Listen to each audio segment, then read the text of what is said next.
Ние повикуваме на национален консензус со месеци, додека се бориме да ги вратиме изгубените позиции на меѓународната сцена, но опозицијата не бира средства како да ни забие нож во грб.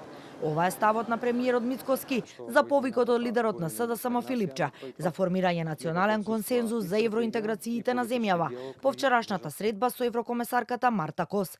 За критиките од Филипче и СДСМ дека Македонија стагнира во евроинтеграциите, Мицкоски прстот го впери во лошите потези на опозицијата додека била на власт, со лесно потпишани договори, предавства и како што рече свиткан рабет. Она што го прави оваа влада и македонската дипломатија е да ги поврати изгубените позиции, но и на светот да му покаже во суштина што се крие позади сето она кое што порано беше кажувано како едноставна работа, само да се промени уставот и завршено е све, готово, мед ке почне и млеко да тече по улиците, птиците ќе пеат, свекињата ќе растат и се ќе биде перфектно, а во суштина не е така. Во суштина многу длабок е проблемот и ние само малку загребавме на површината, све излезе. Премиерот денеска не сакаше дополнително да ја коментира изјавата на еврокомесарката Кос, која предизвика лавина реакции во македонската јавност, во која таа како едно од обележијата на идентитетот ја наброи традиционалната македонска кујна, како тавче гравче, пинџур и полнети пиперки. Тоа што имал, рече го кажал на вчерашната пресконференција.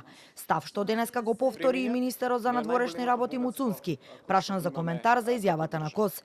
Идентитетот е посебно во овој регион, сложена категорија.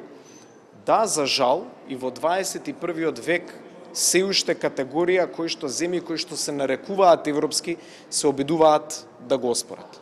Но за нас нема дилема дека историските личности, како што се Делчев, Груев, Сандански, се дел од нашиот идентитет, како што се и прекрасните манастири, преубавите џами, клучен фактор на македонскиот национален идентитет и нашиот јазик, кој што го зборувале и нашите баби и дедовци, и нашите прабаби и прадедовци, и никој, апсолутно никој нема право да го оспори тоа. На внимателност во изјавите од европските челници повикаа и од опозицијската СДСМ.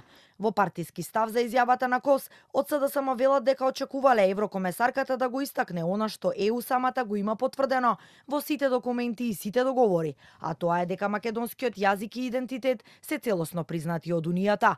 Од СДСМ не смета дека еврокомесарката имала лоша намера, но апелираат кога се говори за чувствителни прашања и теми, треба да се биде внимателен во изјавите. Од ДУИ пак застанаа во одбрана на Марта Кос. Од Мала Речица реагираат дека владата ги оддалечува искрените пријатели и државата од европскиот пат. Не смееше да се дозволи изјавата на комесарката за идентитетот да стане цел на кампања на омраза и подсмевање, а уште помалку како што велат, таа реакција да биде поттикната од извори блиски до власта.